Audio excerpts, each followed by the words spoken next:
As we're getting ready to solve these normal distribution practice problems, remember there's always two ways that you can find the probability of something happening given a z-score.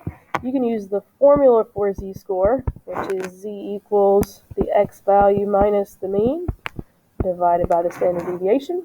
When you get this answer for the z-score, you would go into your table, the first one that's on your formula sheet, find that z-score and find the appropriate area. The other thing we can do is use our calculator. There's a normal CDF function that tells me it's a normal distribution. And in this normal CDF, I want to find the lower bound, the upper bound, the mean, and the standard deviation of a problem. And when I hit enter after typing all this in, it'll give me the probability as well. A few less steps. Now, as I get ready to go through this first problem, the average waiting time to be seated for dinner at a popular restaurant is 23.5 minutes, with a standard deviation of 3.6 minutes. Two things I'm going to need to know, so let's go ahead and denote the mean, 23.5, with my standard deviation of 3.6. Assume that the variable is normally distributed. I don't have to prove anything. I already know it's normal. When a patron arrives at the restaurant for dinner, find the probability that the patron will have to wait for the following times. So between 15 and 22 minutes. You always want to draw your distribution, 15 and 22.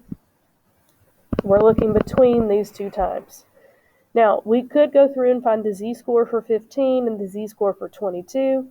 I'm going to take the shortcut and put this into my calculator. The main thing to remember when putting things into your calculator is that you are labeling all the parts that you put in. So my lower bound would be 15. Make sure you label that. My upper bound is 22, while my mean is 23.5, and my standard deviation is 3.6. So how you put this into your calculator, you hit second vars, so that's distribution, and you look for the normal CDF, which is option number 2.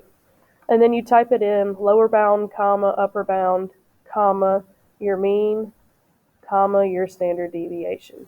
And then when you hit enter, you should be able to find that the probability of waiting between 15 and 22 minutes is going to be 0.3924. Or, if you want to talk about percentages, 32.94% of the time you will wait between 15 and 22 minutes. Now I'm going to clear this screen. If you need to go back and rewatch it, you can always just rewind. But as we look for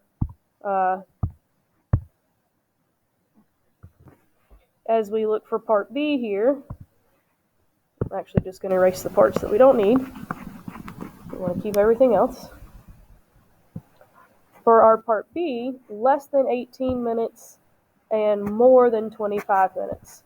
Well, I'm going to have to draw two distributions. Less than 18 will be this part, and then more than 25 will be this part up here. Now, I could run a z-score for 18. I could do the inverse z-score of 25. Instead, I'm going to run in my calculator two normal CDFs to be able to find this answer. So for my less than 18 minutes, I'll run the normal CDF. I will have my lower bound at negative 1e99 with my upper bound at 18. My mean is still 23.5, and my standard deviation is still 3.6. You just need to put that into your calculator. Again, you do that by second vars for the distribution, negative 1e99. Make sure you're using the e that is above the comma, not the actual letter e, because this is base 10. That would be my lower bound. My upper bound of 18.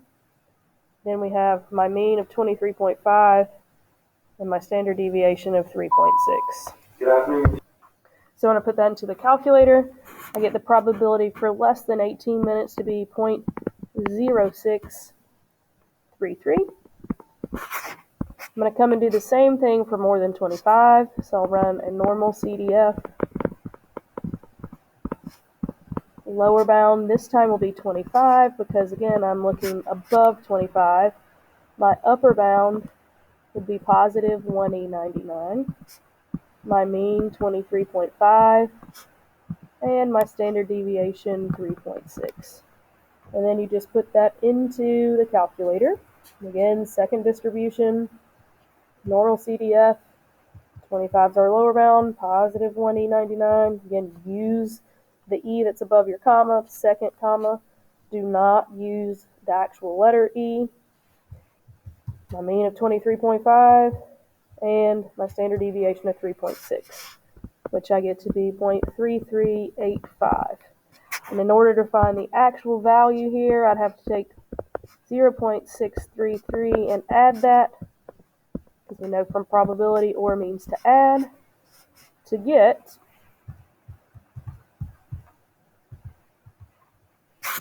0.4018, or 40.18% of the time my wait will be less than 18 minutes or more than 25. Again, I'm going to clear these parts so that I can keep the parts that we need. If you need to go back and look at anything, please just rewind your video. Now, the last question for this is it likely that a person will wait less than 15 minutes? Okay, well, less than 15 minutes is going to be a distribution that looks like this. We still want to run our normal CDF, where my lower bound this time will be negative 1E99. My upper bound, in this case, will be 15. Mean doesn't change. Standard deviation doesn't change. Okay. And then just put it straight into the calculator. When you put it into your calculator, you should get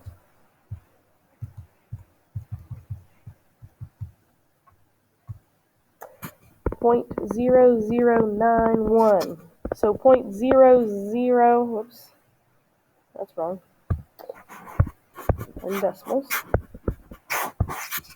So 0.91% of the time my wait will be less than 15 minutes, which I'm going to say is not very likely. That is less than 1 percentage point. For number 16, we have the average salary of a male full professor at a public four-year institution offering classes at the doctoral level is $99,685. For a female full professor at the same kind of institution, the salary is $90,330. And if the standard deviation for the salaries of both genders is approximately $5,200, and the salaries are normally distributed, that's important, find the 80th percentile salary for male professors and for female professors. So again, we have to know that it's normally distributed. We don't have to test this because it tells us. As we get ready to run the male professors, 80th percentile means that I'm going to actually be finding the area on the inside here, which will be 0.80. So I'm testing their mean of 99,685. Now, I could do one of two things. Just like before, I could run the actual z-score and then go back into the chart and find it. Or I can use my calculator. Now this time, because I'm finding the inside area, so I've given the probability of 80th percentile, I need to work backwards.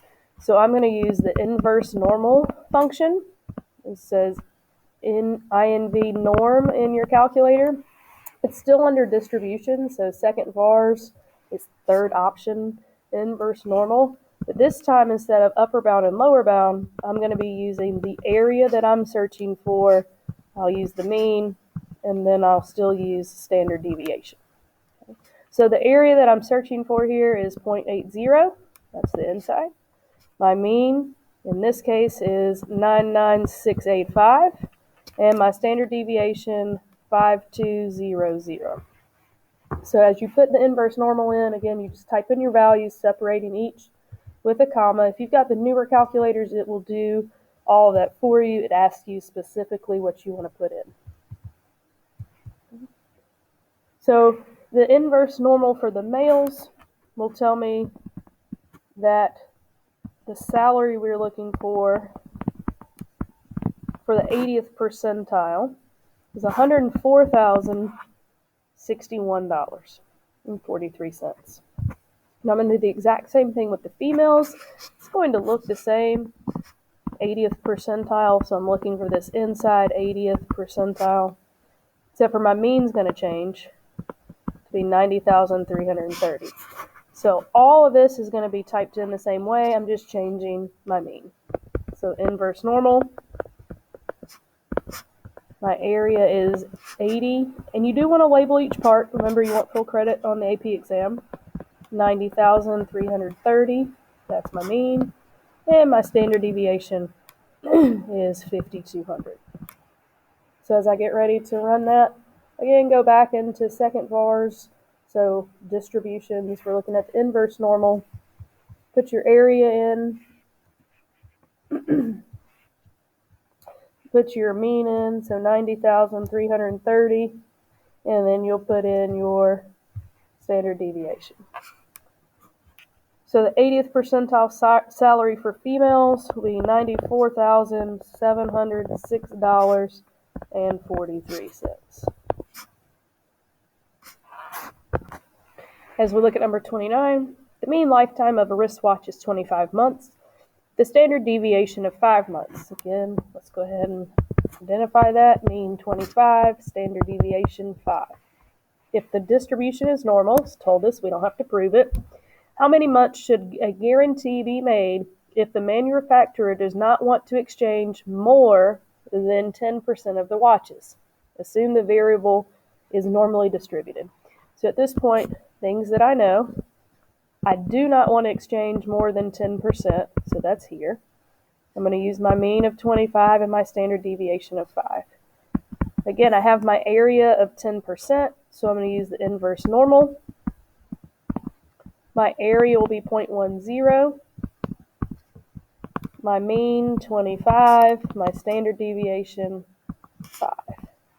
You put that directly into your calculator.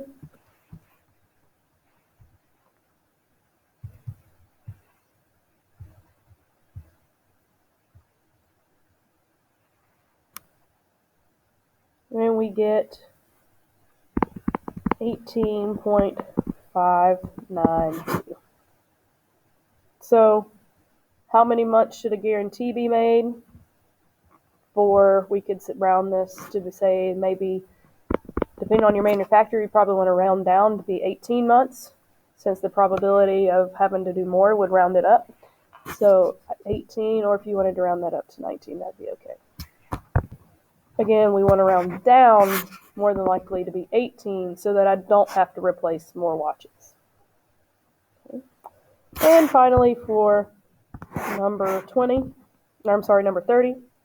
to qualify for security officers training, recruits are tested for stress tolerance. The scores are normally distributed, information we need, with a mean of 62, standard deviation of 8.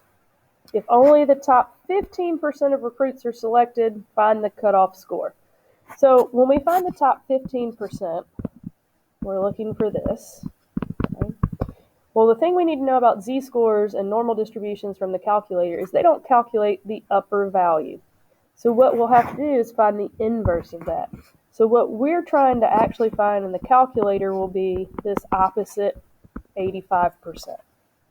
So as I get ready to put this in, it's going to be another inverse norm because, again, they've given me the area. But I want to use 0.85 to find this value here. So my area will be 0.85. My mean is 62. And a standard deviation of 8.